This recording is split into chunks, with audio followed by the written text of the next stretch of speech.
ke depan. Assalamualaikum warahmatullahi wabarakatuh. Waalaikumsalam warahmatullahi wabarakatuh. Terima kasih kepada Bapak Tato Yuniarto selaku Kepala Sekolah SMA PGII 1 Bandung yang telah menyampaikan sambutannya. Apapun yang telah disampaikan dan harapan-harapan dari sekolah mudah-mudahan dapat tercapai dan hal-hal baik yang diinginkan juga semoga dapat terlaksana. Amin ya Allah ya Rabbal Alamin. Selanjutnya kita memasuki acara inti pada kegiatan pagi hari ini, yaitu webinar parenting dengan judul atau topik yang akan diangkat yaitu strategi meningkatkan prestasi belajar anak di masa pandemi. Adapun yang akan menyampaikan pematerian pada pagi ini yaitu Bapak Osep Nugraha dari Trescent Treatment and Education Center. Kepada Bapak Osep Nugraha kami persilahkan. Dan kami informasikan untuk Bapak Ibu orang tua harap untuk mematikan mic-nya atau mute untuk mute mic-nya supaya tidak mengganggu keberjalanan proses pagi ini. Terima kasih. Kepada Bapak Osep Nugraha kami persilahkan. Baik. Bismillahirrahmanirrahim. Assalamualaikum warahmatullahi wabarakatuh. Waalaikumsalam warahmatullahi wabarakatuh.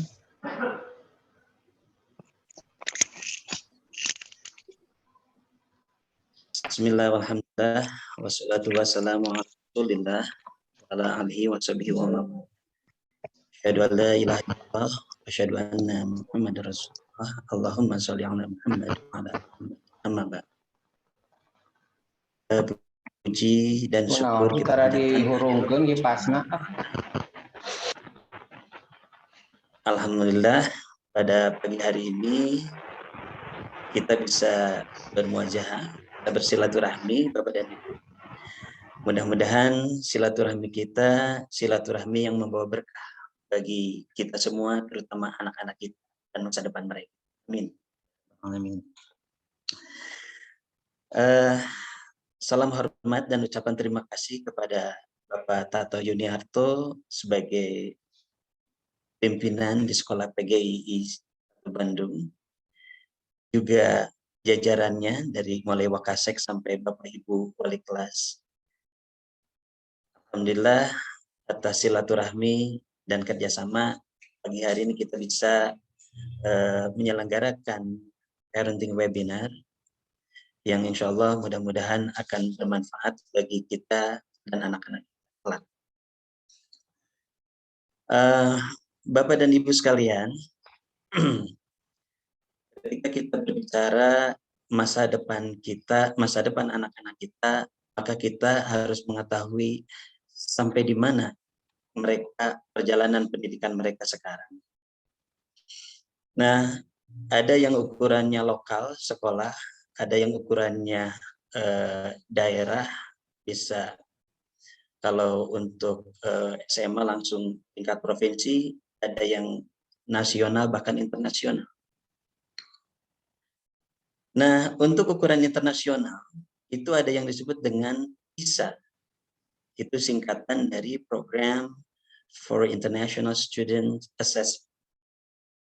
Itu diselenggarakan oleh badan organisasi internasional namanya OECD, ya, yang bermarkas di Paris. Nah, studi atau penelitian ini tujuan adalah untuk melihat kualitas sistem pendidikan di berbagai negara di dunia. Sekitar 78 negara, termasuk Indonesia, yang dilihat per 4 tahun assessment-nya. Terakhir, kalau tidak salah 2008. Nah, yang menarik dari sana adalah ranking pertama itu diduduki oleh negara kecil tetangga kita, namanya Singapura. Luar biasa. Dan 10 besar itu didominasi oleh negara-negara Asia. Ada sekitar 5 atau 6 negara Asia yang mendominasi. Jepang, Korea Selatan, Taiwan, dan sebagainya. Negara besar sekelas Inggris itu ada di ranking 13. Jerman di ranking 14 dan Australia di ranking 25. Pertanyaannya, Indonesia ada di mana? Dan ternyata kita ada di bukan 10 besar tapi 10 terakhir. Ada di ranking 72 dari 78 negara. Ini jelas menggelitik gitu ya, apa yang sudah terjadi dan apa yang harus dilakukan ke depan gitu, agar tingkat ketersaingan kita atau kita ini bisa bersaing tidak hanya di level nasional tapi juga di level internasional. Seperti itu. Nah, apa yang dilihat di sana ternyata hanya 3, yaitu kemampuan numerasi, kemampuan literasi, dan kemampuan sains. Seperti itu. Makanya sekarang Kementerian Pendidikan Indonesia merubah fokus kepada 3 hal itu. Ya. Nah, makanya ada yang disebut dengan gerakan literasi sekolah. Terus kemudian hal yang lainnya yang mengarah kepada agar tingkat kepersaingan kita di level internasional lebih baik. Nah, selanjutnya ya saya akan membagi bagaimana kondisi anak sebelum pandemi dan kemudian pasca pandemi. Ya. Sebelum pandemi itu tadi temuan, karena ini bisa terakhir 2018 itu sebelum pandemi. Yang kedua adalah temuan atau kekhawatiran guru-guru senior di lapangan yang menyebutkan bahwa anak SMP kok kemampuannya masih SD ya, mereka belum siap belajar di SMP. Ya, kemudian temuan guru senior di SMA, kok mereka belum siap ya belajar di SMA, kemampuannya masih SMP atau bahkan SD. Bahkan temuan para dosen di perguruan tinggi itu menemukan kok anak lulusan SMA yang masuk ke perguruan tinggi mereka belum siap belajar di perguruan tinggi. Nah, kami melakukan survei ini ke berbagai perguruan tinggi, ya khususnya di Kota Bandung perguruan tinggi ternama. Sampai ada dosen yang mengatakan saya mengajar 7 kelas di Fakultas Ekonomi dan kemampuan awal mahasiswa baru dengan bahasa Sunda dia mengatakan, hayang neke gitu kurang lebih. Ya. Nah, ini menggambarkan pertanyaan yang besar tentang kualitas anak-anak kita. Berikutnya ada rapot, nilai rapot. Zaman saya, usia saya udah lebih dari setengah abad. Ya. Zaman saya dulu yang namanya rapot nilai merah, beberapa pelajaran nilai merah 2 atau lebih itu tidak naik kelas. Dan guru yang melakukan itu disebutnya guru yang berkualitas. Sekolah yang melakukan seperti itu sebenarnya sekolah yang selektif. Karena mereka ingin memastikan anak-anaknya istilahnya hatam dulu begitu. Nah, orang tua pun tidak ada yang protes saat anaknya tidak naik kelas. Tapi mindset itu di zaman pendidikan sekarang itu sepertinya sudah hilang. Ya. Anak selalu naik dan anak selalu lulus. Yang tidak tuntas dipaksakan tuntas, yang belum layak naik dipaksakan naik, yang belum layak, yang tidak layak lulus dipaksakan lulus. Nah, kondisi ini berimbas begitu luar biasa kepada anak. Mereka bahagia, orang tua juga bahagia, anaknya naik terus dan lulus terus, tapi sesungguhnya kebahagiaan itu adalah kebahagiaan semu. Kenapa? Sesungguhnya semakin mereka naik kelas dan tingkat jenjang pendidikan apalagi, itu mereka semakin menderita. Kenapa begitu? Ya karena pelajaran-pelajaran yang tahun-tahun sebelumnya belum mereka kuasai. Ini sudah datang materi yang tingkat kesulitannya lebih tinggi sesuai kurikulum. Maka naik terus dan lulus terus sesungguhnya adalah sebuah bom waktu yang bisa meledak kapan saja. Yang akhirnya menimbulkan anak demotivasi, frustasi, bahkan sampai depresi. Dan kami menemukan banyak anak seperti itu. Tahun kemarin kami menangani beberapa anak yang sampai depresi. Bahkan tingkat mahasiswa, sekelas mahasiswa ITB kami tangani ternyata tidak lulus-lulus. 3 semester telat. Nah, ini menjadi pertanyaan. Jadi Bapak dan Ibu, ada istilah score versus skill. Kalau score itu bisa dikondisikan oleh sistem, ya. Tetapi yang namanya skill tidak bisa dibohongi, ya. Anak lulus terus, naik terus pun mereka jelas semakin menderita karena mereka tidak menguasai materi-materi yang sebelum. Kemampuan dasar mereka begitu lemah. Nah, kemudian siswa yang kesulitan belajar selama berpuluh tahun itu seolah-olah ada solusinya yang namanya bimbingan belajar, bimbel.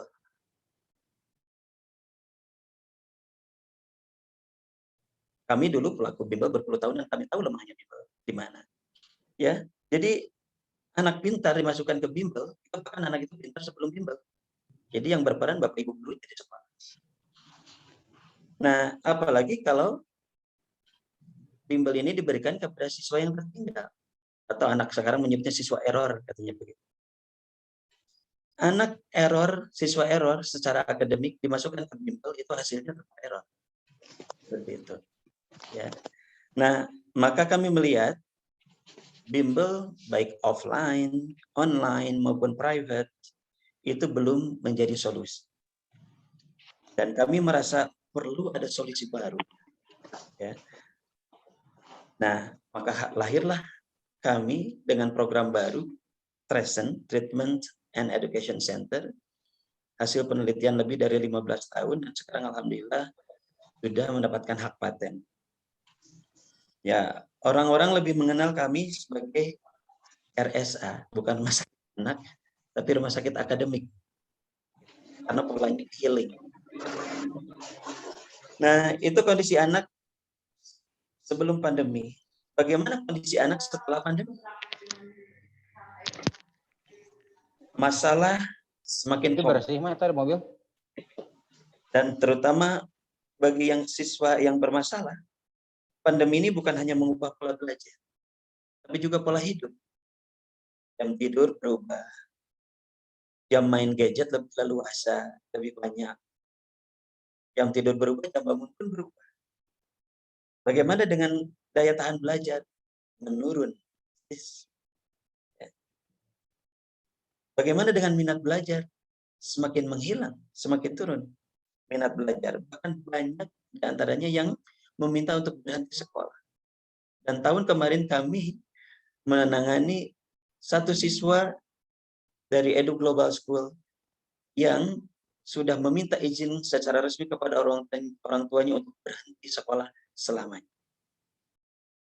Anak itu kelas 11, mau naik ke kelas 12, dan ayahnya padahal lulusan ITB. Lulusan dari Institut Teknologi Bandung. Dan bekerja di sebuah BUMN yang besar. Nah, alhamdulillah, setelah kami tangani, selama 3 bulan, anak itu sekarang sudah lulus dari SMA dan sekarang sedang bersiap untuk berangkat kuliah ke Jerman. Seperti itu. Nah, Bapak dan Ibu, jika kondisi ini tidak segera diperbaiki, maka kesulitan belajar anak akan semakin terakumulasi. Terus menumpuk dan semakin berbahaya seperti bom waktu.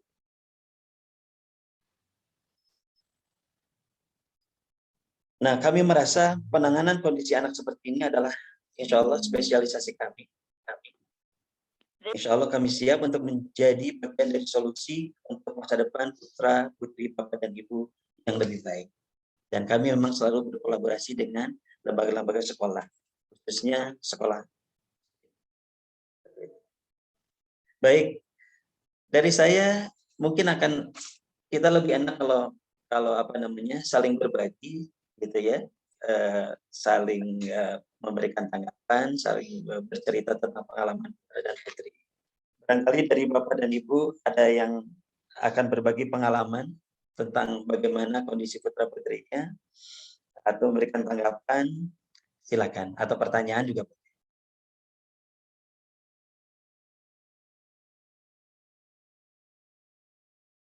Silakan Pak. Ada pertanyaan?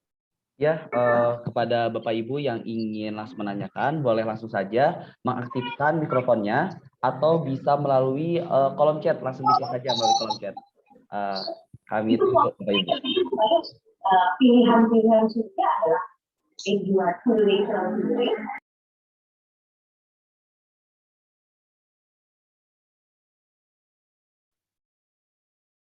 Oke, mangga kepada Ibu Yuyun yang ingin menanyakan pertanyaannya. Silakan langsung saja, Bu. Assalamualaikum warahmatullahi wabarakatuh. Selamat pagi, Bapak. Terima kasih atas waktu yang telah diberikan. Saya ingin bertanya, Pak, hal apa yang bisa kami apakah ada wadah untuk konsultasi dengan Bapak atau bagaimana, Pak, biar lebih leluasa seperti itu? Baik, Ibu Yuyu, terima kasih dan sudah terbantu dengan pertanyaannya. Ya, karena insya Allah pertanyaan dari Ibu juga pertanyaan untuk yang lainnya, begitu ya. Nah, insya Allah kami menyediakan konsultasi ya, untuk para orang tua, terutama yang saya yakin sangat peduli terhadap kondisi anaknya saat ini dan berpikir jauh ke depan, mereka mau jadi apa, sekolah atau kuliah di mana, itu semua kan harus dipikir. Investasi terbesar orang tua itu adalah kemajuan anaknya, begitu ya. Nah, Allah kami menyediakan itu untuk konsultasi, nanti akan disampaikan di share itunya nomor kontaknya ya, dan Ibu bisa mengontak kami insya Allah kapan saja dan kita bisa atur waktunya untuk ketemuan. Seperti hanya yang tadi saya ceritakan, yang dari SMA Edu Global School tahun kemarin itu orang tua dan anaknya itu konsultasi langsung, akhirnya alhamdulillah ada solusi. Itu mungkin Ibu ya. Nah, kalau untuk usianya, Bapak apakah ada batasan nggak? Atau di masa anak kuliah juga bisa? Betul Bu, insya Allah layanan kami diberikan minimal anaknya sudah kelas 4 SD dulu ya, sampai SMP, SMA, dan mahasiswa. Bapak sekarang Yang terakhir yang dibimbing itu adalah mahasiswa pasca sarjana dari Unpad, mahasiswa S1 dari ITB, mahasiswa S1 dari UPI, kemudian S1 dari Telkom University, dan pasca sarjana dari UPI, dan bahkan ada yang mahasiswa Indonesia yang kuliah di London, begitu. Itu Bu Yuyun. Baik Bapak, mungkin nanti saya tunggu kontaknya Pak ya. Baik, Terima baik. kasih. Kalau nanti disampaikan. Waalaikumsalam warahmatullahi wabarakatuh. Waalaikumsalam warahmatullahi wabarakatuh. Terima kasih Ibu Yuyun dari kelas 11 MIPA ya Bu, orang tua siswa. Mungkin selanjutnya Pak Osep ada pertanyaan melalui kolom chat dari Bapak Fajri Nurrahman. Pertanyaan seperti ini Pak, bagaimana cara membuat anak yang malas belajar menjadi rajin belajar? Karena yang saya lihat efek dari belajar daring kemarin, anak saya menjadi tidak fokus atau tidak serius mengikuti pembelajaran. Seperti itu Pak untuk pertanyaan dari Bapak Fajri Nurrahman. Pak. Terima kasih pertanyaannya Pak Fajri. Bagaimana cara membuat anak yang malas belajar menjadi rajin belajar? Menjadi rajin belajar. Baik. Ya, mungkin untuk hal seperti itu, untuk pertanyaan yang pertama dulu, kenapa anak menjadi malas belajar? Begitu ya. Ini pertanyaan semua orang tua harusnya. Kenapa anak menjadi malas belajar? Ini yang menarik. Ya, sehingga nanti kita muncul untuk berkolaborasi mencari solusi. Bapak dan Ibu, mari kita renungkan. Kenapa dulu kita malas belajar? Seperti itu. Saat kita menjadi siswa, itu pasti masuk ke satu fase waktu di mana malas belajar. Seperti itu. Dan kenapa dulu kita tidak menikmati belajar? Apakah karena gadget? Gitu kan? Dulu kan nggak ada gadget. Nah, sekarang kalau menggunakan logika sederhana, gadgetnya pindahkan jauh dari anak. Apakah anak langsung pintar, rajin belajar? Tidak juga. Gitu ya. Nah, Jadi kenikmatan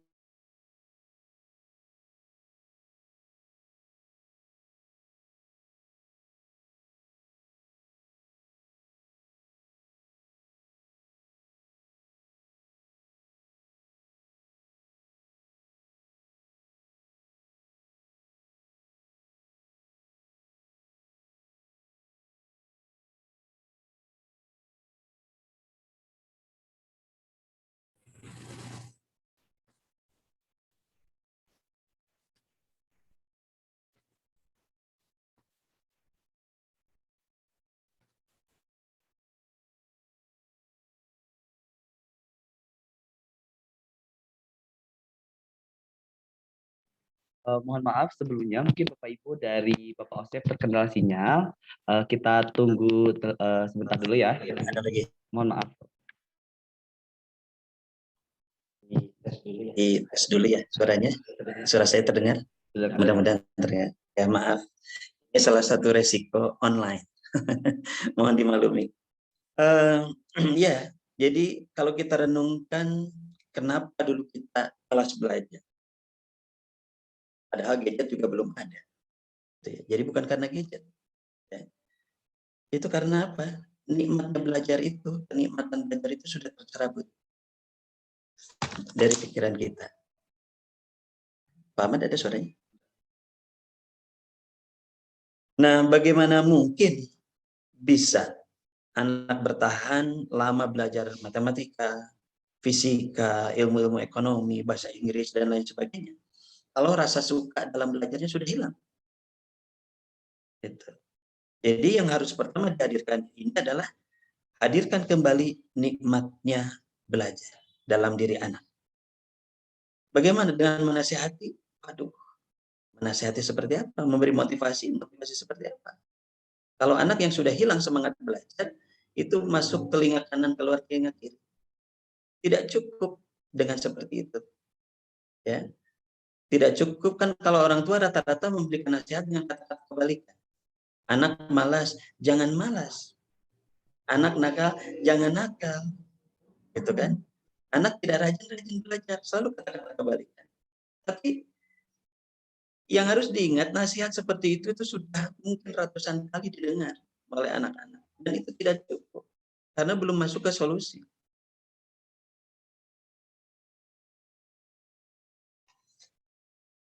Dan mohon dicek lagi. Ada suaranya? Ada. Nah, ya. Baik. Nah, seperti itu. Selanjutnya, bagaimana cara menghadirkan kembali kenikmatan belajar?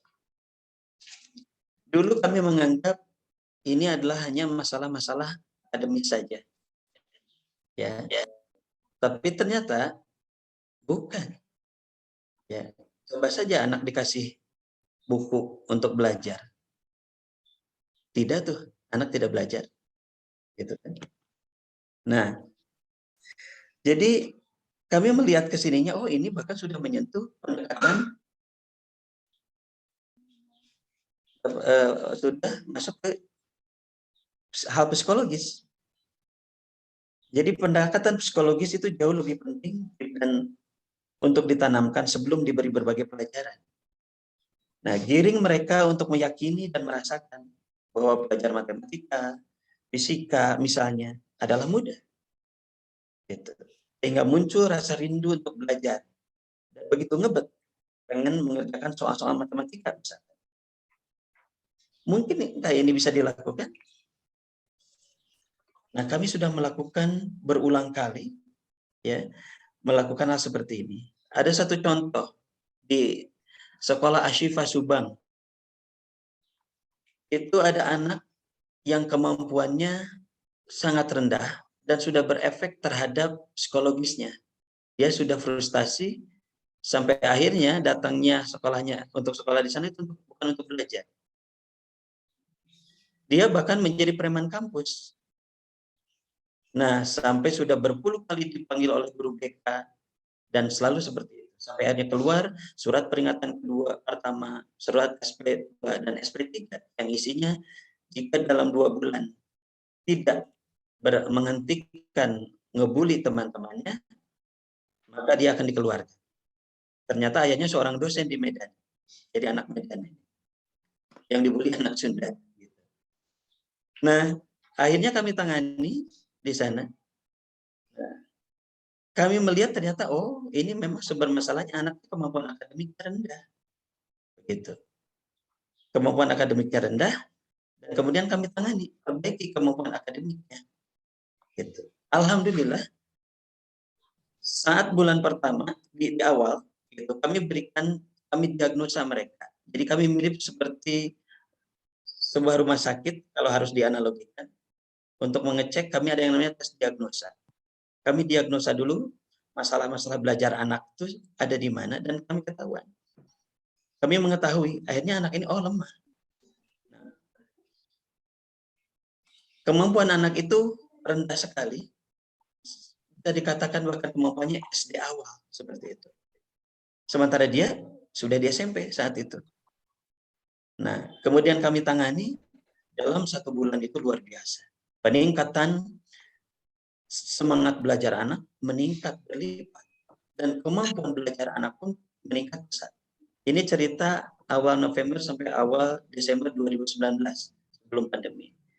Masuk minggu kedua, bulan Desember, diadakan PAS, memang jadwalnya PAS. Apa yang terjadi di sana? Anak itu mendapatkan nilai tertinggi. Padahal asalnya sangat tertinggal. Nah, kemudian saya kembali ke sekolah itu untuk melaporkan hasil treatment kami, bimbingan kami. Ternyata kata kepala sekolahnya tidak jadi dikeluarkan. Bahkan anak itu dipanggil ustadz oleh para ustadz di sana. Karena terjadi perbaikan yang luar biasa. Dia pun tidak mau beli lagi. Seperti itu.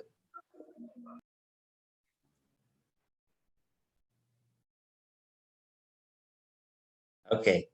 Mungkin itu ya, seperti itu. Oke. Mungkin itu Bapak Fajri. Terima kasih atas pertanyaannya.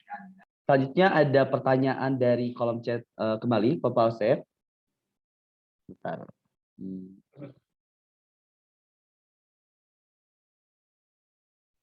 Pertanyaan selanjutnya itu dari Bapak Zaki Iqmal.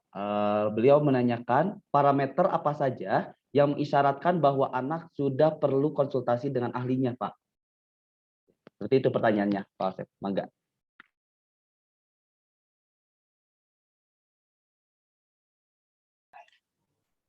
Baik. Jadi saya akan mencoba share screen kalau begitu.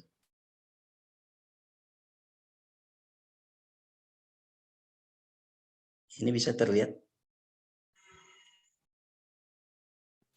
Masih Pak.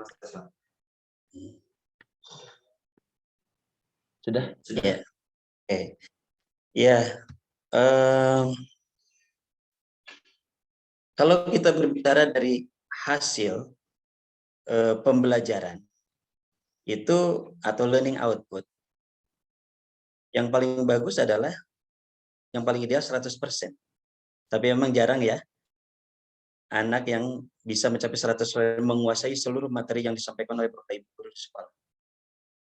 Nah, kalau kemampuan anak ini di 85% saja ke atas, 80-85% ke atas, maka ini sudah bisa dikatakan anak ini anak yang berprestasi, anak unggul. Ukurannya bahkan bukan hanya di sekolah, bahkan di Indonesia, gitu. Andai anak ini adalah kelas 12, maka insya Allah dia akan bisa bersaing masuk ke perguruan tinggi ternama, kelas ITB, UI, UGM, dan lain sebagainya.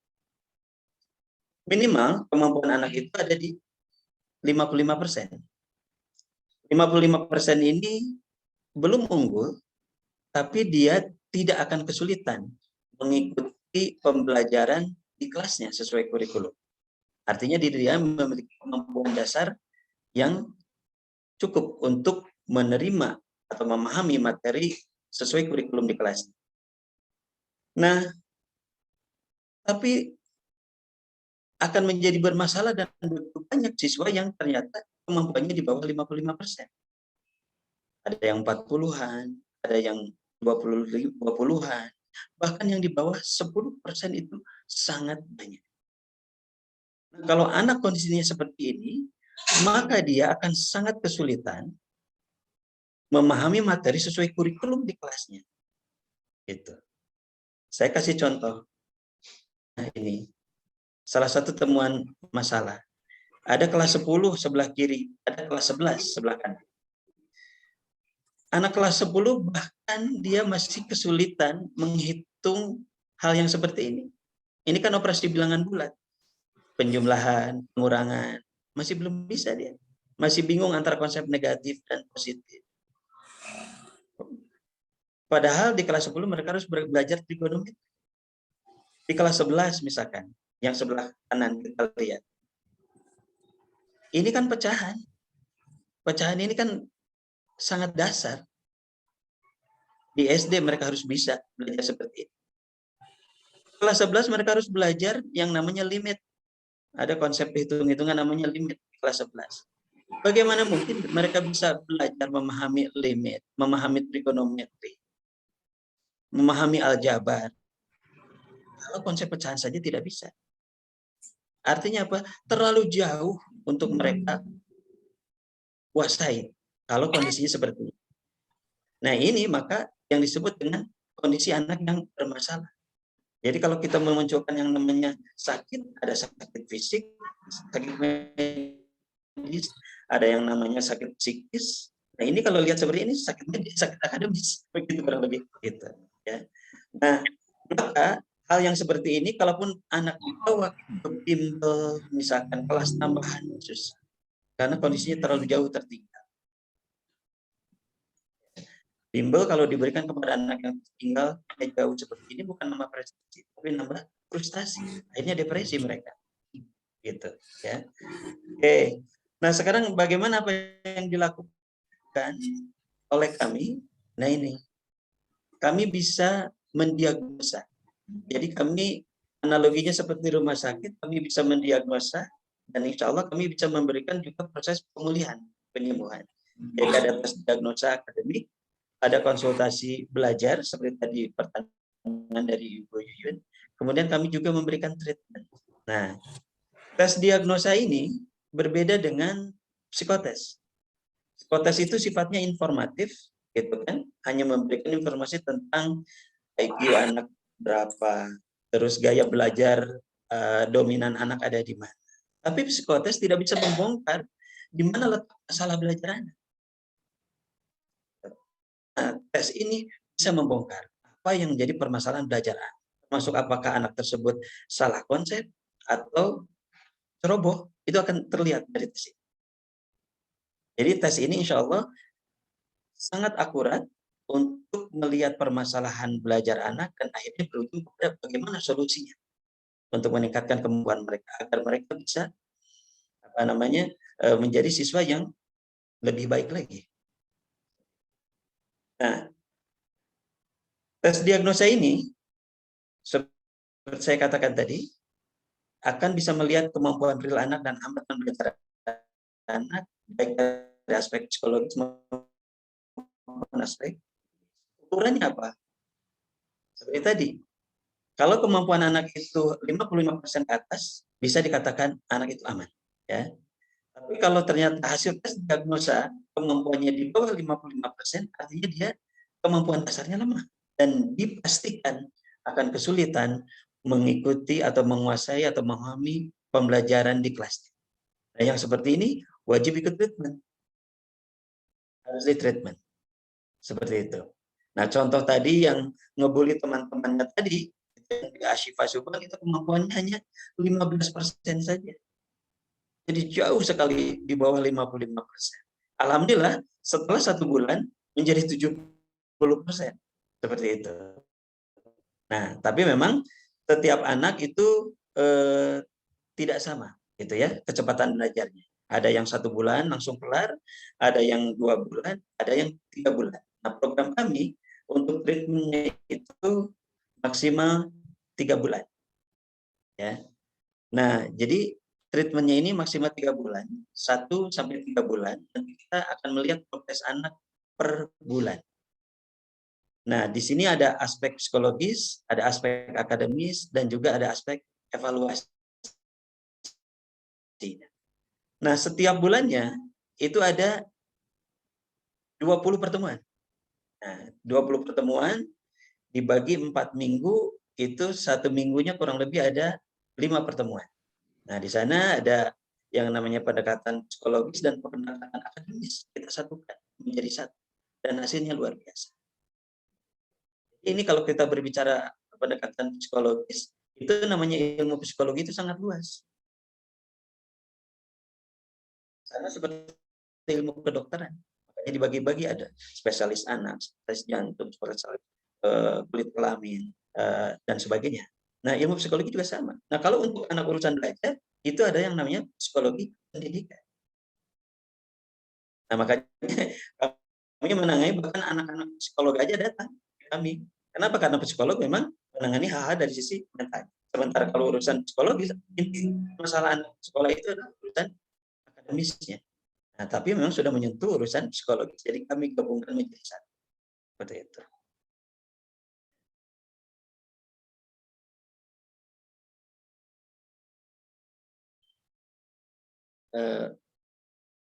Apakah itu sudah bisa menjawab pertanyaan yang tadi?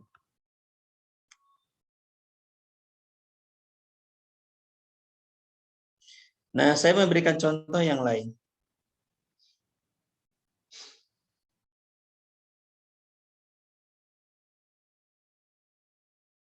Nah, ini anak namanya ada di sini, kelas. Kemampuan awal saat kami tes, itu kemampuannya jauh di bawah 55%. Hanya 39%. Dan anak itu kesulitan memahami pembelajaran di kelas.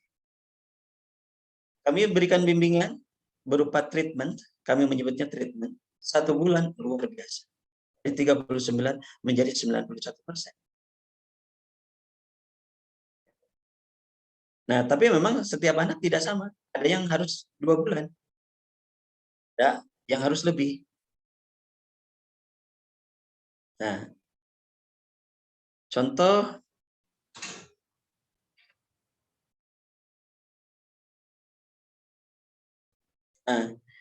ini kalau bisa kita lihat ada nomor 1 namanya Al-Fatir. Ini baru kemarin ya, Oktober sampai Desember. Kemampuan anak itu gimana? Nah, sekarang udah? Boleh. Jadi ini saya stop. Silakan. Saya akan tayangkan lagi yang lain.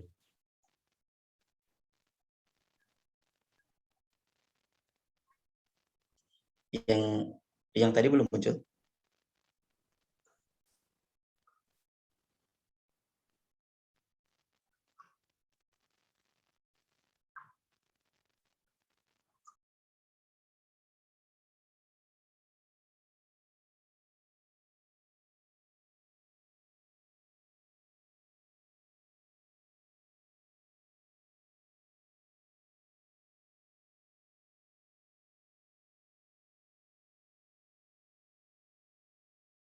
Saat dites di awal kemampuannya hanya 39% saja.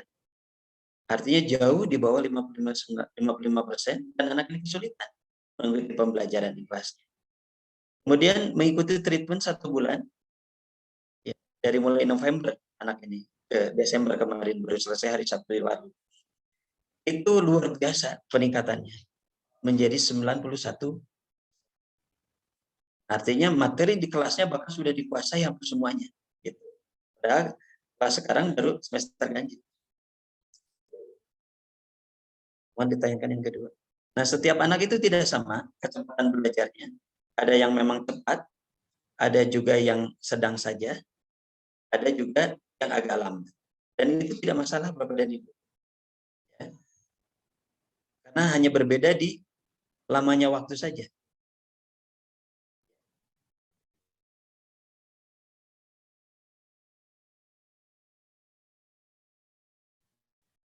Nah, ini contoh nih. Ada yang lebih parah, nomor 1 namanya Al-Fatir. Saat kami diagnosa 2 bulan lalu, bulan Oktober, itu kemampuannya hanya 5%.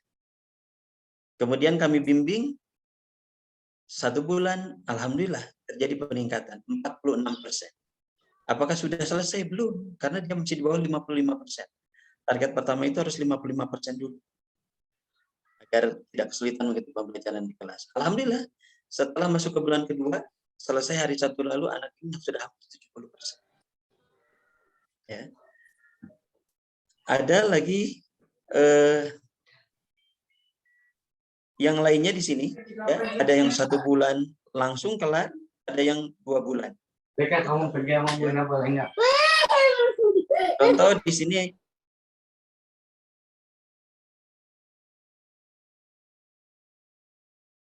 persen, setelah 1 bulan 42%, yang paling bawah ya, dan setelah 2 bulan 81%. Kalau sudah 80% ke atas, insya Allah anak ini bahkan bisa menjadi anak unggul, tidak hanya di sekolah itu, bahkan seluruh Indonesia. Gitu. Ada pertanyaan yang lain? Selanjutnya ada pertanyaan melalui kolom chat juga, Pak, yaitu dari Abu Zakir. Beliau bertanya, Assalamualaikum, maaf, apakah Tresen ini sama dengan Tresen yang ada di Depok? Saya dapat info dari rekan di sana, anaknya yang sangat kurang berprestasi menjadi luar biasa setelah ditangani oleh Tresen selama 6 bulan saja. Dan apakah, mohon maaf, selama 3 bulan saja. Dan apakah harganya sama dengan yang di sana? Kalau nggak 6 juta ya, kalau nggak salah. Maaf tidak bisa tanya langsung karena sinyalnya bermasalah. Dari Bapak Abu Zakir. Bapak Abu Zakir, terima kasih atas pertanyaannya. Ya, alhamdulillah, Tresen itu sekarang sudah hadir di berbagai kota.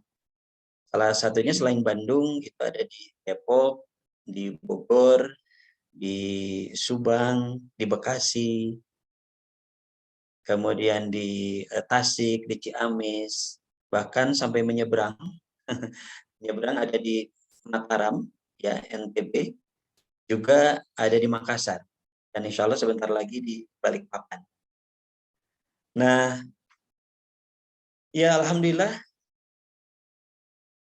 metodologi yang kami miliki itu bisa bermanfaat bagi para siswa juga mahasiswa yang tadinya tertinggal menjadi unggul, yang tadinya unggul menjadi semakin unggul, ya. Kemudian yang uniknya yang tadinya malas belajar menjadi rajin belajar. Nah, hal-hal yang seperti ini jelas membuat kami sangat bersyukur bahwa ternyata kalau kitanya mau dan metodologinya tepat, itu anak kondisi seperti apapun bisa diperbaiki. Ya. Jadi dalam hal ini kami tidak terlalu sepakat dengan konsep bakat. Ya. Bahwa kalau anak sudah dijudge tidak berbakat, berarti sudah tidak bisa diperbaiki. Ternyata dengan metodologi kami, anak-anak yang sudah dijudge tidak berbakat malah jadi jago di bidang-bidang yang dianggap tidak berbakat. Dan ini luar biasa. Dan ini sesuai dengan Quran surat A'raf ayat 11 yang menyatakan bahwa Allah tidak akan merubah nasib satu kaum sebelum kaum tersebut merubah apa yang ada dalam dirinya. Nah, kami pahami ini berlaku universal, termasuk konsep belajar, bahwa kondisi anak yang tadinya tertinggal bisa diperbaiki. Dan alhamdulillah dengan metodologi berhasil, dan kami bersyukur tingkat keberhasilannya 100%. Itu. Ada lagi? Ya, selanjutnya ada pertanyaan kembali dari Bunda Ayasi. Pak, bagaimana kalau orang tuanya yang sudah hopeless dengan sistem pembelajaran online ini? Ini sepertinya orang tuanya yang perlu konsultasi, katanya. Baik, Bunda Ayasi. Baik, Bunda, terima kasih atas pertanyaannya. Ya, pembelajaran online itu pembelajaran yang merupakan hal yang baru. Tidak hanya bagi kita, bagi banyak negara juga. Dan karena memang ini tiba-tiba, karena pandemi muncul, akhirnya suka atau tidak suka, mau atau tidak mau, pembelajarannya online. Atau istilah Indonesianya daring. Tapi pembelajaran daring ini menjadi daring buat orang tua. Karena banyak anaknya tidak mau mengerjakan tugas, akhirnya orang tua yang mengerjakan tugas. Jadi yang jadi pusing orang tuanya. Jadi pembelajaran daring berubah menjadi daring, begitu. Ya. Nah,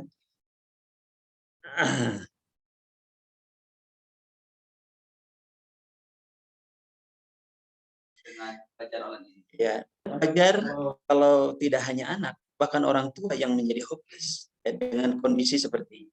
Kalau pandeminya seminggu mungkin tidak masalah. Ini udah hampir 2 tahun, gitu kan? Nah, minat belajar anak turun.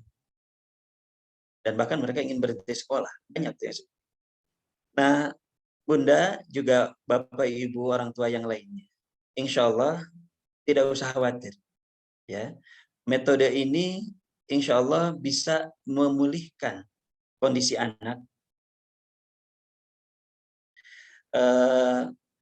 dari yang tadinya begitu hopeless, malas belajar, jadi muncul lagi semangat belajar. Dan tidak hanya semangat, mereka semangat karena apa? Bisa.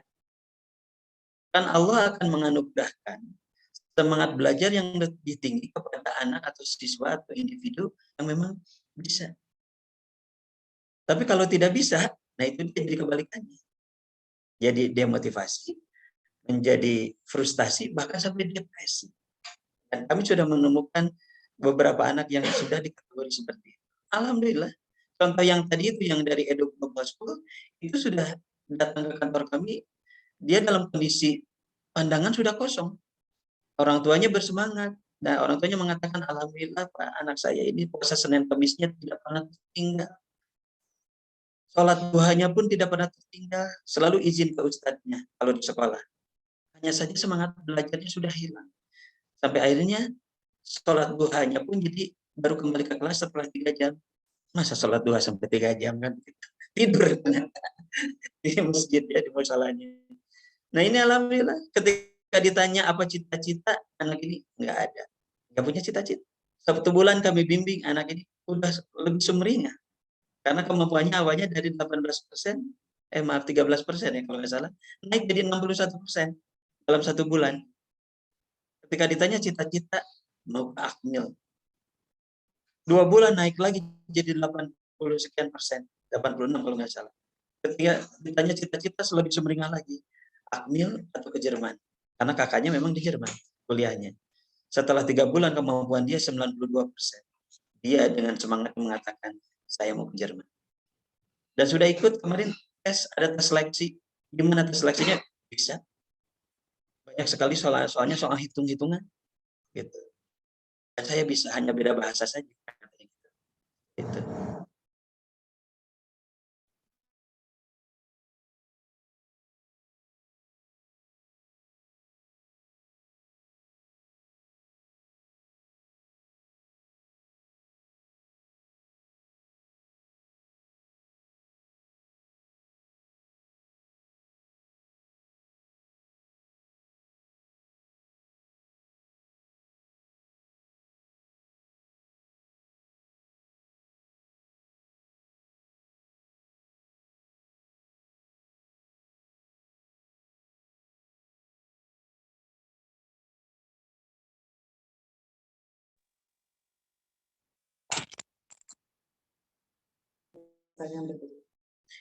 Itu mungkin masih ada pertanyaan? Sangat banyak sekali pertanyaan yang muncul dari kolom chat. Sangat antusias ini Bapak Ibu Bunda, orang tua SMA PGI. Nah, selanjutnya apakah ada hubungannya antara pola asuh orang tua dengan motivasi belajar seperti keluarga yang punya broken home, kemudian treatment yang diberikan hanya kepada anak atau kepada orang tuanya juga? Ya, tentu saja ada kontribusi. Ya, setiap masalah yang terjadi dengan anak itu ada kontribusi dari pola asuh. orang tua. Karena kan anak terlahir secara fitrah. Orang tuanya lah yang menjadikan anak itu apakah Nasrani, Yahudi, atau Majusi. Itu kan hanya gambaran, siloka. Artinya karakter anak, yes, anak itu seperti apa, itu memang sangat terpengaruh oleh pola asuh orang sekitar. Nah, orang sekitar terdekat itu siapa? Orang tua. Seperti itu. Nah, sekarang kalau anaknya broken home, ya seperti itu, jelas itu akan berpengaruh terhadap proses belajar anak. Anak kan menjadi tidak fokus belajar. Kan? Nah, apa yang menyebabkan anak tidak fokus kan macam-macam. Salah satunya broken home. Gitu. Ketika orang tuanya bertengkar terus, misalkan di rumah, anak menyaksikan, karena nggak mental anak, pasti kan, gitu kan. Terpengaruh nggak anak, pasti dia menjadi tidak fokus belajar lagi. Akhirnya anak itu hilang semangat belajarnya, motivasi belajarnya turun, menjadi bukan hanya demotivasi, tapi frustasi, bahkan sampai depresi. Nah, tapi insya Allah kondisi yang seperti ini bisa diperbaiki, ya, karena ketika anak tadi tidak fokus belajar karena faktornya apapun, termasuk dari ada pembulian di sekolah atau misalkan broken home, seperti anak itu kan menjadi hilang untuk fokus belajar, dan mereka ketika itu terjadi bertahun-tahun lama, maka akhirnya anak tidak bisa menguasai materi yang diberikan oleh ustadz atau para bapak ibu guru di sekolah. Ketika mereka sudah tidak bisa menguasai materi, akhirnya kan apa saya ini tidak bisa menguasai materi apapun. Semangat belajar hilang saat itu.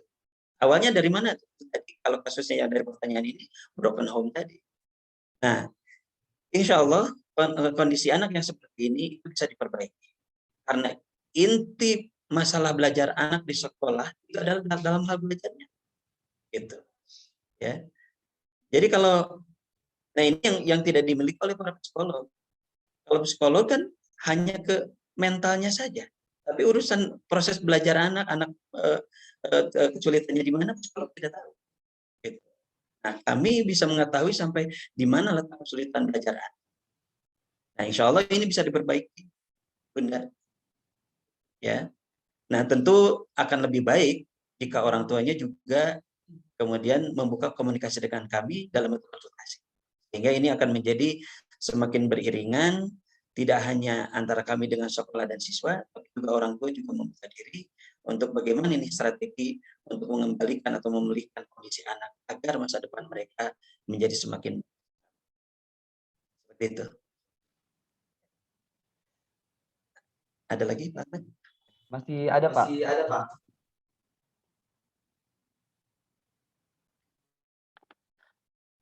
Selanjutnya ada pertanyaan dari Bapak mohon maaf, dari Bapak Budi Sulistyo. Gambaran singkat mengenai bentuk dan metode treatmentnya seperti apa ya, Pak? Seperti itu, Pak Asep. Gambaran singkat mengenai bentuk dan metode treatment. Ya, baik. Ya. Sebelumnya, Pak Osep, ada beberapa pertanyaan yang saling nyambung dan mungkin bisa dijawab secara langsung ya. Dari Bapak Julian Harit, yaitu bisa tolong berikan gambaran atau contoh tes diagnosa seperti apa yang didapatkan oleh anak, dan kemudian biayanya berapa. Jadi tadi metode mengenai treatment dan juga metode mengenai tes diagnosa. Seperti itu, Pak Osep. Dan harganya. Baik, terima kasih. Ya, dokter biasanya di rumah sakit sebelum memberikan obat atau penanganan pasti harus mendiagnosa dulu. Nah, seperti itulah kurang lebih. Ya, kita juga sama. Jadi yang pertama dan yang utama itu adalah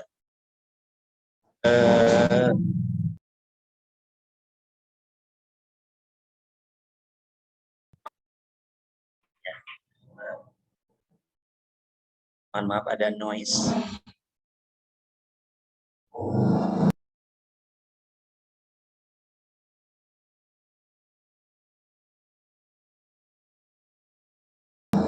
Oke, saya lanjutkan. diagnosa itu mengacu ke seperti tadi yang PISA internasional itu. Ya. Nah, setelah itu kami akan mengetahui kesulitan belajar anak ada di mana. Ya. Kemudian penanganannya seperti apa. Jadi setiap anak nanti memiliki masalah yang berbeda dan kami menanganinya pun secara berbeda. Nah, setelah diagnosa, nah itu diagnosa itu biayanya 300.000 ya. Diagnosa itu biayanya hanya 300.000 saja.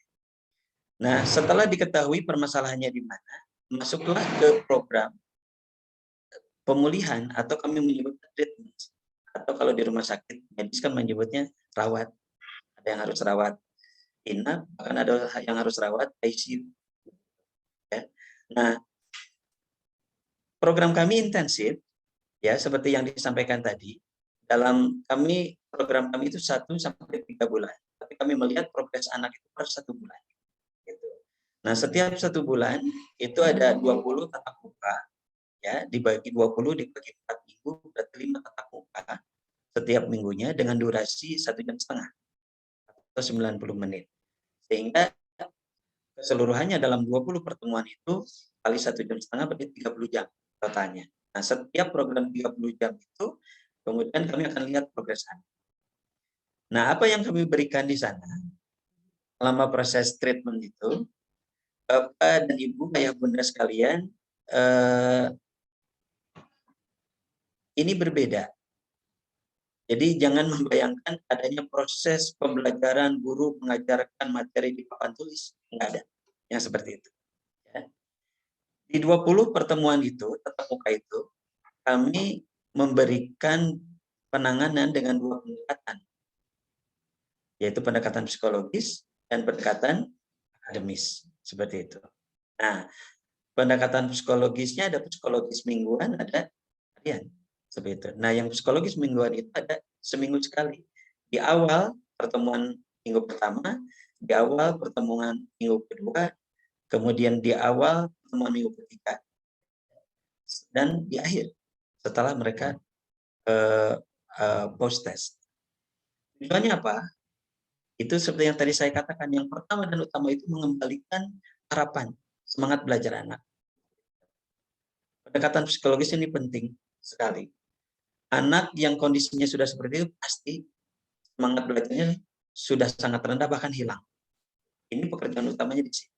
Kami berikan pendekatan itu, kami yakinkan ke mereka separah apapun kondisi kamu, kondisi kalian saat ini, insya Allah akan ada jalan keluarnya. Dan kami memiliki metode yang bisa membuat kamu, yang bisa menyulam kalian semua kondisi tertinggal dalam hitungan waktu hanya 1 sampai 3 bulan.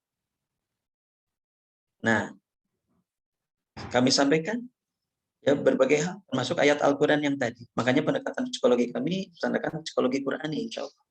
Ya, seperti itu.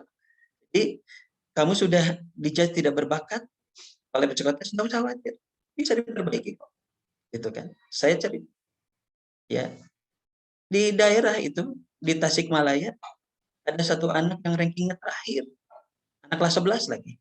Dari 180 siswa kelas IPA dia ranking 180. Kondisinya sangat menyedihkan. Tapi orang tuanya sangat semangat. Datang ke kami, minta bantuan, saya ingin sekali anak saya jadi dokter. Saya sudah konsultasi ke sana kemarin, tapi hasilnya jangan dipaksakan, nanti anaknya stres karena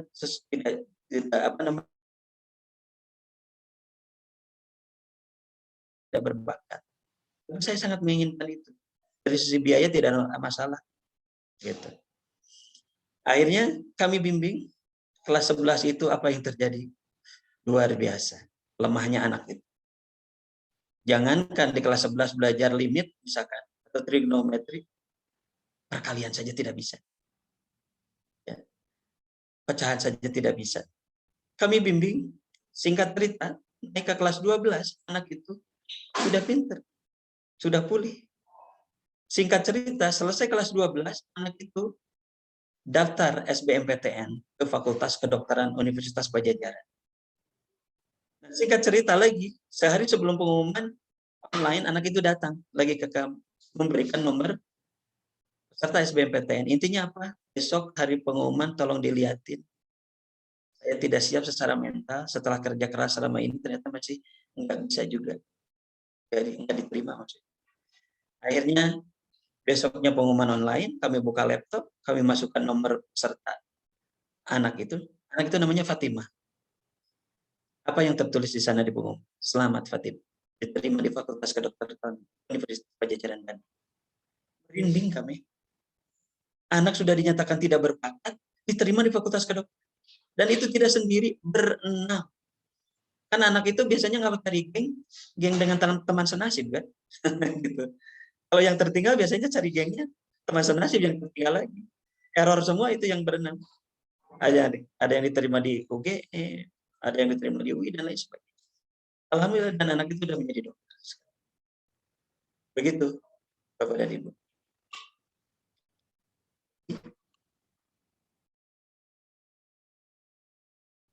Nah, mengenai biaya treatment, ya, ini programnya luar biasa, memang pekerjaan yang sangat besar dan berat untuk memulihkan kondisi anak seperti itu.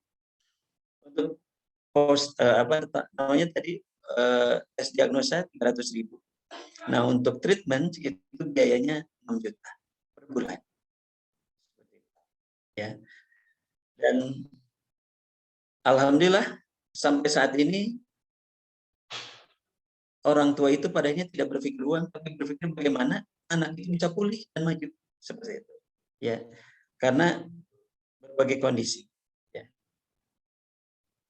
Nah, tadi mungkin nanti akan disampaikan oleh Pak Ahmad apa tindak lanjut berikutnya. Yang paling pertama dan utama, kalau boleh saya sarankan, tes diagnosa dulu aja. Karena dengan tes diagnosa itu kita akan mengetahui di mana letak masalah belajar anak secara objektif. Sama lah kalau kita analogikan, mirip seperti kalau kita ingin melihat apakah kita ini sehat atau tidak secara medis. Apa yang kita lakukan? Datang ke lab, ya, datang ke laboratorium, melakukan medical check up. Nah, dengan melakukan medical check up itu, kita bisa mengetahui kondisi real kesehatan medis kita. Nah, ini juga sama. Anggap tes diagnosa ini sebagai bukan medical check up, berarti ini academic check up. Gitu. Dan nanti insya Allah akan sangat bermanfaat bagi Ananda, para siswa, juga bagi orang tua, juga insya Allah ini menjadi akan bermanfaat untuk lembaga. Sehingga dari sana kita bisa mengetahui apa yang harus dilakukan. Kan sebagai orang tua, kalau diibaratkan kondisi medis nih, kita tahu oh anak kita misalkan kata orang Sunda sebutnya hareeng. Nah, hareeng itu bahasa Sunda, ya. Dia panas. Oh, sebagai orang tua kita sudah feeling anak kita sakit.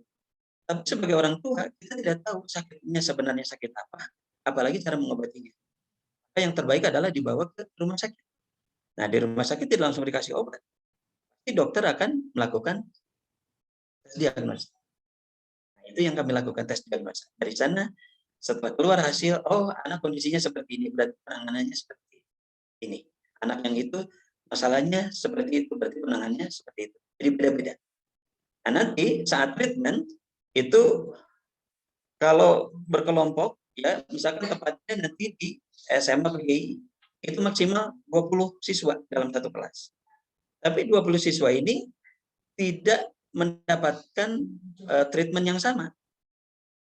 Analoginya lagi-lagi seperti di rumah sakit. Di rumah sakit kelas 3 misalkan, kan satu kamar ada sekitar 8 pasien. Nah, setiap pagi dokter datang ke sana untuk melihat pasiennya, kan tidak memberikan obat yang sama. Kenapa begitu? Karena hasil diagnosa itu berbeda masalah mereka. Ada yang disebut dengan rekam medis. Nah, kalau rumah sakit punya rekam medis, kami memiliki yang namanya rekam akademis. Dari mana? Dari hasil tes diagnosa itu. Seperti itu kurang lebih.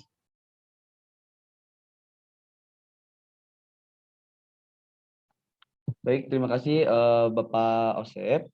Mungkin untuk sambil menunggu pertanyaan lainnya yang akan muncul, saya akan menayangkan kontak person yang bisa Bapak Ibu hubungi, dan tadi juga disampaikan bahwa akan diadakannya pelaksanaan diagnostik tes atau tes diagnosa pada tanggal 24 Desember 2021. Tepatnya yaitu di SMA PGI 1 Bandung. Kemudian jika Bapak Ibu akan melakukan pendaftaran atau berkonsultasi langsung, bisa menghubungi kontak yang tertera pada layar. Mungkin Bapak Ibu bisa screenshot atau lainnya.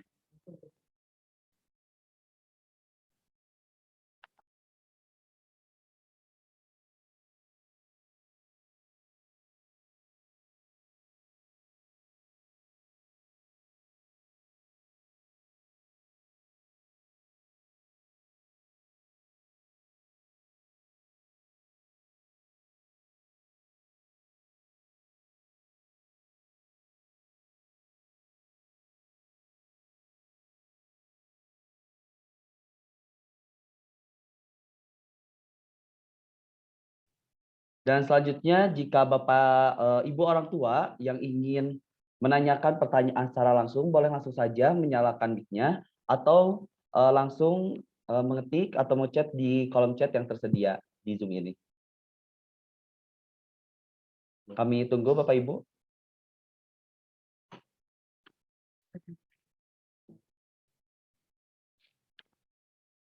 Oke. Jika tidak ada, Pak Osep, ini ada pertanyaan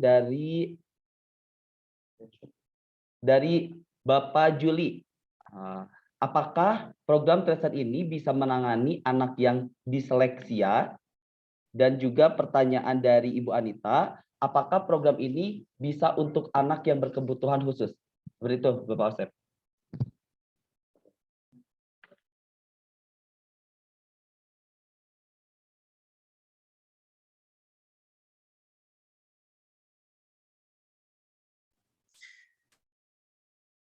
Pertanyaannya.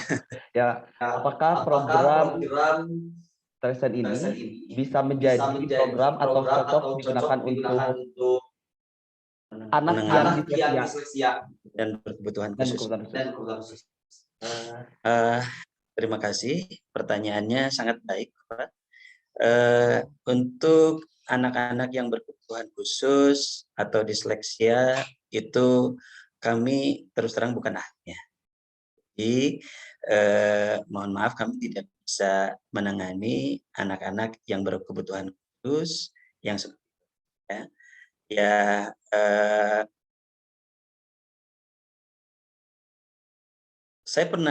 Kami pernah punya pengalaman di kerjasama dengan SMA, ada sekolah Alfa Century ya, waktu 2019. Gitu. Setelah kami paparkan program ini, ada satu orang tua yang mengatakan waktu itu belum zaman daring ya, karena belum pandemi. Datang, anak saya boleh ikut enggak? Gitu. Tapi anak saya ABK. Apa itu, Bu? Anak berkebutuhan khusus, katanya gitu. Dan itu diiyahkan oleh wali kelas dan juga kepala sekolah saat itu. Nah, kami katakan waktu itu, rekan saya, ya untuk anak ABK kami bukan ahlinya. Jadi kami tidak bisa menangani siswa-siswa yang seperti itu. Itu mungkin ada pihak lain yang lebih ahli. Nah, tapi ada yang unik waktu itu, orang tuanya memang kekeh gitu. Ya, ingin ikut ya. Nah, saat itu saat diajak komunikasi, anaknya diajak komunikasi bisa berjawab.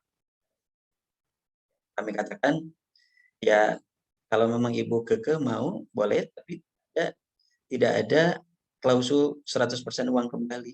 Kan kami ada klausul 100% uang kembali. Ya, jika dalam 1 bulan itu tidak bertambah kemampuannya 15%. Akan hasil diagnosa 10%. Nah, 1 bulan itu harus minimal 25%. Menjadi 25%. Jadi bertambah 15%. Kalau kurang dari itu, kami kembalikan uangnya seluruh. Ya, yang 6 juta itu. Jadi tidak, bagi orang tua sebetulnya tidak ada beban. Alhamdulillah sampai sekarang kami belum pernah mengembalikan itu karena tingkat keberhasilannya 100%. Nah ini anaknya yang seperti tadi dikatakan tidak ada klausul itu, Bu. Bolehlah kalau Ibu keke kita ikut sertakan, tapi kita lihat saja sampai titik jenuhnya anak ada di mana. Ibunya setuju. Nah hasil diagnosa anak itu hanya 12%. Alhamdulillah setelah 1 bulan ternyata anak itu jadi lumayan pinter. Jadi 47, hampir 50% dari 12%. Nah mungkin ini karena kondisi ABK-nya tidak terlalu parah. Mungkin kalau tidak terlalu parah, masih kategorinya mendekati normal, bisa. Tapi kalau sudah parah, kami bukan ahlinya. Nah, jadi bahwa kami hanya menangani anak yang normal-normal saja, dan kedepannya untuk yang dikategorikan ABK atau disleksia seperti itu, mohon maaf, kami tidak bisa melayani karena kami bukan ahlinya. Seperti itu. Terima kasih. Masih ada? Masih belum ada, mungkin masih ada waktu untuk 1 pertanyaan secara langsung. Kepada Bapak Ibu yang ingin menanyakan pertanyaan, boleh langsung menyalakan mic-nya Bapak Ibu. Kami persilahkan untuk 1 pertanyaan terakhir.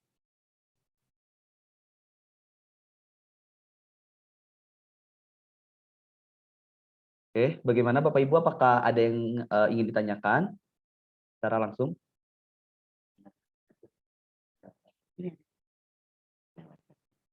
Oh iya, mungkin ini ada melalui kolom chat, Pak. Atas tanggapan dari yang Bapak telah sampaikan dari Bu Anita, mungkin jenis kekhususannya lebih ke hambatan belajar saja ya Pak? Salah satunya slow learner. Jenis kekhususannya itu untuk di Tracer lebih ke hambatan belajar saja ya Pak? Salah satunya slow learner. Itu berarti tanggapan dari Bu Anita atas pertanyaannya tadi.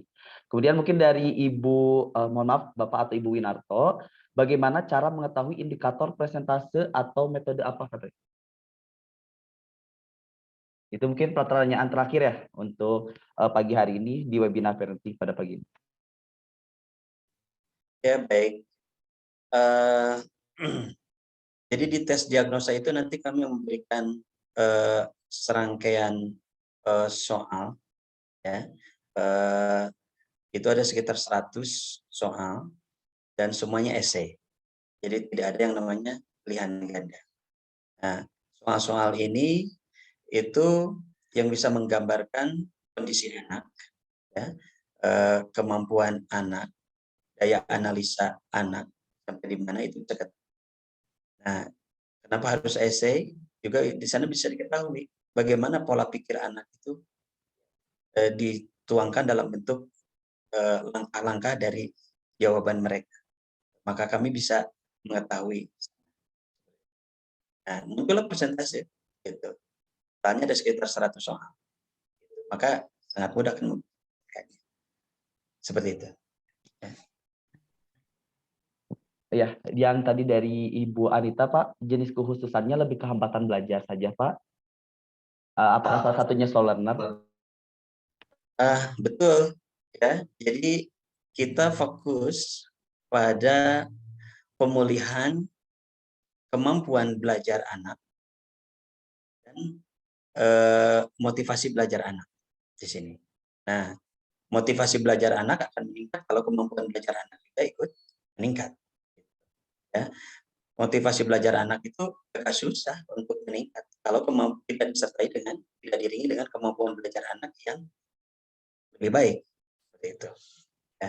Nah, maka sering muncul keanehan anak yang tadinya tertinggal setelah kami bimbing menjadi unggul, gitu.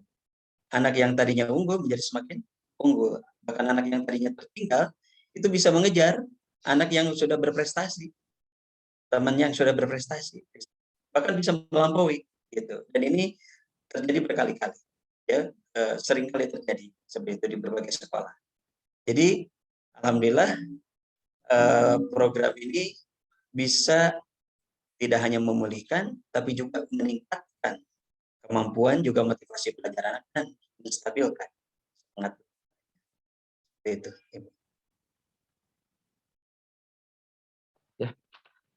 Mungkin sudah cukup ya, tidak ada pertanyaan lagi karena waktu juga sudah mau menunjukkan waktu yang selesai. Dan tadi pertanyaan terakhir Bapak Asep, dan pertanyaan untuk sesi pagi ini sudah ditutup Bapak Ibu.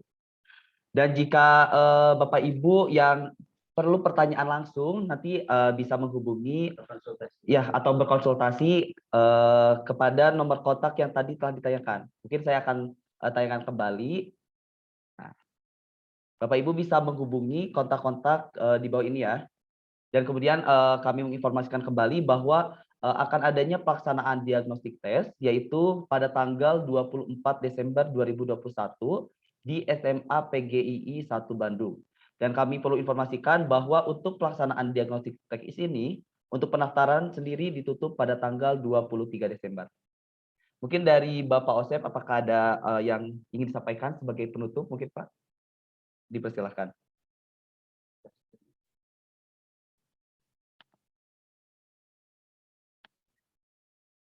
Bapak dan Ibu sekalian, ayah bunda sekalian, Bapak dan Ibu guru juga yang sangat berjasa membimbing Pak anak. Apa yang kita lakukan ini sebetulnya ketujuan yang sama, yaitu menjadikan anak-anak kita anak-anak yang berakhlakul karimah, yang juga bagus dari sisi akademik. Kemampuan berpikir mereka, kemampuan menganalisa mereka juga harus semakin baik. Saya ingat mantan menteri kita namanya Pak Dahlan Iskan itu di Sabuga ITB dalam satu acara wisuda mengatakan semakin tinggi pendidikan formal harus berbanding lurus dengan semakin tinggi kapasitas berpikir ini. Tentu kemampuan menganalisa, kemampuan mengevaluasi, kemampuan berkreasi itu juga harus ikut meningkat. Beliau mengatakan jangan sampai anak lulusan sarjana lulusan S1 atau S2 kapasitas berpikirnya tidak lebih baik dari yang lulusan SMP. Katanya seperti itu. Nah, maka ini menjadi PR buat kita semua. Bahwa yang harus kita lakukan ini adalah sama-sama mengawal supaya anak-anak kita itu memang bisa terus meningkat kemampuannya. Seperti itu. Insya Allah yang kami lakukan ini, kalau kita bayangkan seperti di Bandung ini ada Persib Bandung, nah ada tim pelatih, ada juga dokter tim, gitu. Nah, Resen ini memerankan diri sebagai membantu lembaga menjadi dokter timnya, tim PGII dalam hal ini. Dan untuk orang tua, anggaplah anak ini adalah para atletnya. Seperti itu. Insya Allah kami berkolaborasi untuk sama-sama kita berkolaborasi orang tua, sekolah, dan kami pihak Resen untuk sama-sama demi meningkatkan potensi anak kita agar menjadi anak yang memang bisa bermanfaat untuk masyarakatnya, untuk negeri ini, untuk sama. Begitu saja, terima kasih atas waktu dan perhatiannya. Saya ucapkan terima kasih sekali lagi kepada pihak sekolah yang sudah bisa berkolaborasi menyelenggarakan acara ini. Kepada orang tua, terima kasih atas waktu dan perhatiannya. Semoga ini menjadi terobosan baru untuk memperbaiki kondisi anak-anak. Itu saja dari saya. Terima kasih. Assalamualaikum warahmatullahi wabarakatuh. Waalaikumsalam warahmatullahi wabarakatuh. Waalaikumsalam warahmatullahi wabarakatuh. Terima kasih kepada Bapak Osep Nugraha selaku pihak Resen yang telah menyampaikan pemaparannya pada kegiatan webinar pagi ini. Dan juga kami mengucapkan terima kasih banyak kepada SMA PGI 1 Bandung, kepala sekolah dan juga beserta jajarannya yang telah bekerja sama dengan Resen, kemudian Bapak Ibu orang tua yang telah berkenan untuk hadir pada kegiatan pagi ini. Kami selaku penyelenggara kegiatan pagi ini mohon maaf apabila terdapat kesalahan pada kegiatan pagi ini dan banyak kurang-kurangnya. Kita tutup kegiatan pagi ini dengan membaca hamdalah bersama-sama. Alhamdulillahirabbil alamin. Sekian. Saya selaku MC atau moderator pada pagi ini pamit undur diri. Wassalamualaikum warahmatullahi wabarakatuh. Waalaikumsalam warahmatullahi wabarakatuh. Waalaikumsalam warahmatullahi wabarakatuh.